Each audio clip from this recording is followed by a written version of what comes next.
Hi guys, Lisa Ann with Carma Fitness, where we build beautiful bodies from the inside out naturally. Today I wanted to jump on so we can talk about why it's so important to detach from the scale. A lot of times people are so fixated on the scale that they use that as their metric to determine where they are fitness-wise. And I've been guilty of it in the past myself until I was able to enlighten myself and learn more about body composition. So this is 1 pound of fat versus 1 pound of muscle. And they both weigh the exact same, but obviously this looks a lot different. I feel like this looks like lard and this looks like a little filet steak. That's what I always think of. And so obviously muscle is denser than fat. So it can sometimes be heavier, but it's denser. So that means when you have a high muscle mass, when you lean out, you're gonna actually have tightness and form to your body. If someone has a low muscle mass, their body's never gonna quite look tight. And that's usually what most people are going for, is that they want to feel like they have tightness and form to their body.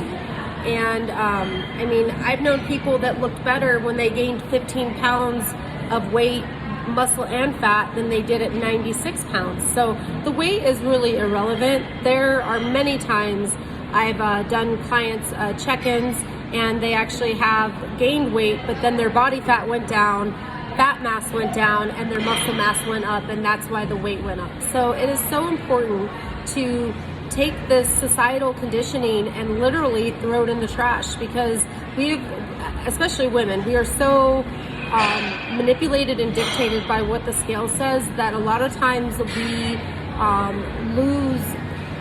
lose sight of how far we've come and what we've done to achieve that, and we can get inside our heads and then actually sabotage our own progress, and that is not what we want to do. We want to really keep a good tracking log of where our body fat is, where our muscle mass is, where our fat mass is. So that way, in 6 weeks from that time when you took the first metric, you can actually look back and say like, oh, okay, I am making progress.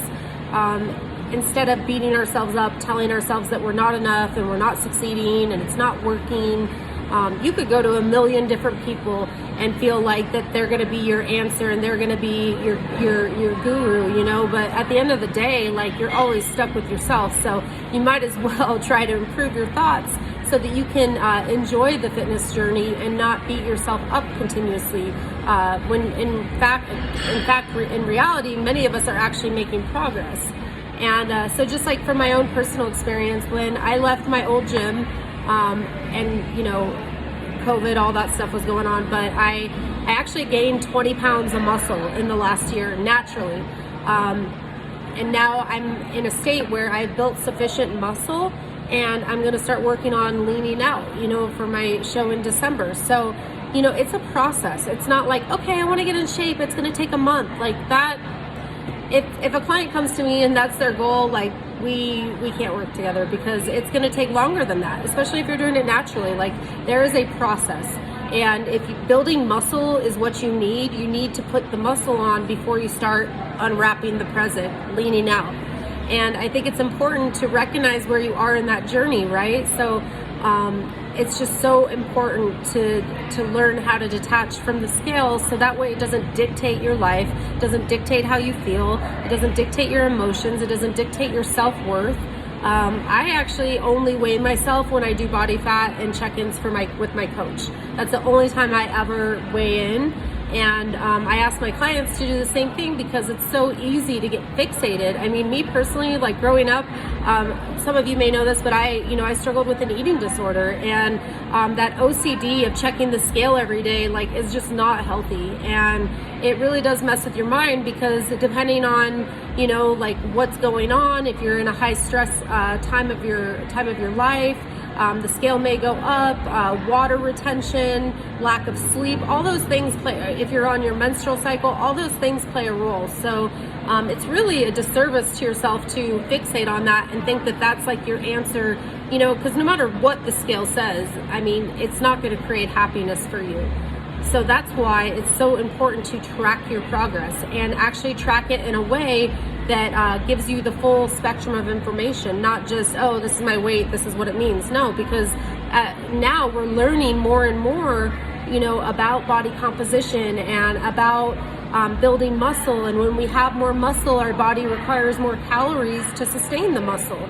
So, if you're not hungry every few hours, there's a good chance that your metabolism is not running as effectively as it should be, or you maybe don't have as much muscle. So, the goal is to be hungry all the time, because that is a very strong indicator that you have muscle, your metabolism is working well. Like, I always like to think of the metabolism as like a wood burning stove.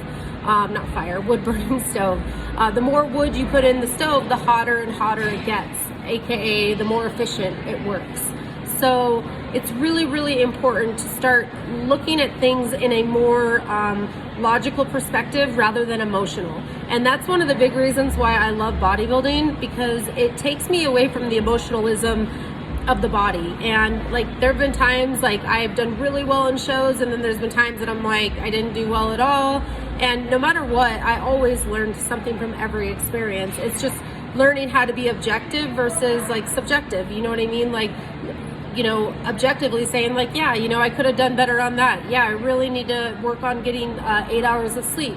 For me personally, I've realized like when I get good sleep, I have a lot better opportunity to build muscle. I just feel better in general. My lifts are better. I just feel better as a whole. And so, take it in strides. This isn't something that's going to happen overnight. But, my strongest message today is just to detach from the scale, because it's not going to always motivate you, especially if you're gaining muscle, which should be your goal. Like, if you're leaning out, that's one thing. You still want to maintain your muscle. Like, you may lose some muscle during the cutting phase. I try really hard to minimize that as much as possible. But the goal should be to always increase your muscle mass, because that's what's going to create a tighter physique, especially once you cut. So, strip away the societal belief systems that have been shoved down our throat. Like, you got to think about it. Like, I'm a millennial, so most of us millennials have been raised by baby boomers. Who were they raised by? People in the Depression. There's a lot of lack energy from the Depression era. I mean, they were not able to really get their nutritional needs met. And then you have the baby boomers who, no offense to the baby boomers out there, but, drinking diet soda and eating fake butter. Like, I mean, it's just, we're at a time in history where we're learning how to become truly optimal in our health, our fitness, and doing it naturally. And there's so much longevity in natural processes, and I guarantee you that it's worth it. I mean, I've been lifting weights since I was like 17, and I'm so grateful that I started doing that, because for most of my adolescence, I was just like, I don't know what the hell I'm doing, and I'm just gonna watch that guy in the gym and I'm gonna try to mimic it. I don't know. And then finally learning and evolving over the years, and learning how to take the pressure off myself as far as, okay, the scale says this, but wait a minute, my body fat's this. That's what's more important, and that's what you really want to focus on, because that's what creates the body composition, but also for us to be able to really dial in on our goals. There's so many different fitness goals. So it's like, if your goal is to be faster, maybe putting on muscle isn't really how you should be training, but for most people that are training for aesthetic purposes, meaning like they want to look good, they want to feel fit, they want to feel strong, the goal is to build muscle and really start to build our body, build our endurance, build our self-discipline, build our mindset. And when we can do that, I've literally seen people transform their lives, and that is truly one of the great pleasures of my life. Like, I absolutely get so jazzed when like somebody is like succeeding, or when they go win a show naturally. Like, I mean, that to me is like, it's the best. And I am so grateful for the people that show up and do what is needed to make that happen. The people that are like always telling themselves that they aren't worthy, that they aren't good enough, that they're too fat, that they're too slow, they're too incapable. Like, I mean, it's just so negative. And it's like, that is not going to get you to the goal. That's just going to keep the same patterning. Like, it's like a record. It just goes over and over and over again. So it's important during your fitness journey to make sure that you are fixing the internal as well, because it is an inside job.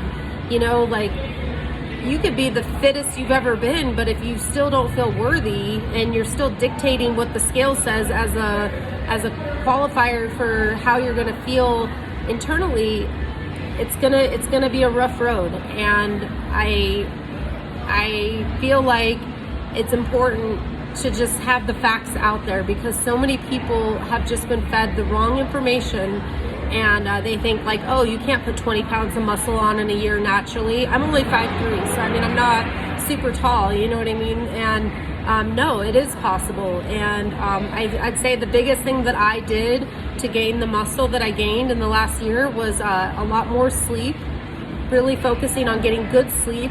I can be somewhat of an insomniac, so sleeping was huge for me. Also just kind of ridding myself of toxicity as far as like energy, like just only being around people that make me feel good and elevate my energy. And I would also say just making sure to, you know, eat carbs. And I feel like carbs and protein, and I feel like there is a mindset sometimes that carbs are bad. No, carbs, your muscles love carbs, and it's actually your body's preferred source of fuel. Like, you need carbs. And especially like sweet potato fries. I'm a huge sweet potato fry person. I have an air fryer, and like, that's my jam. So, you know, I just want people to know that it's not about restriction. It's not about, oh, I need the scale to say 110 pounds. Like, I'll never weigh 110 pounds again. Like, I mean, I don't want to. I want to have glutes. I want to have shoulders. Like, that's just not going to work for my body type. I have too much muscle for that. And that's okay. Like, you know, but I grew up in a time when we looked up to people like Kate Moss and people that were super anorexic and skinny. And,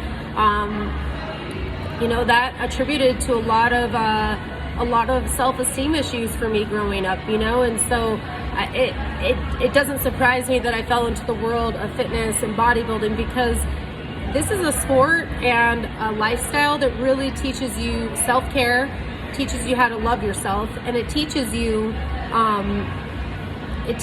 to follow through. You know, like, there's a quote that's like, can you teach someone discipline? And it's like, yes, but you need a willing participant. So if you're willing and you're doing the things you need to do, give yourself a break and give yourself a pat on the back, because it's not easy, you know what I mean? And it's not an overnight situation. It takes time. And just give yourself some grace and realize that it's not only about the scale. There's so much more, you know, like, you want to lower fat mass and you want to raise muscle mass. Like, that's it. Scale is an indicator of some information that we need to calculate your body fat percentage, but it is not the end all deciding factor of whether you're worthy, if you're good, if you're enough, if you're attractive. I mean, all of that. It's just such bullshit. So I hope that this message sits with some of you and gives you the inspiration to get in the gym and really just make it your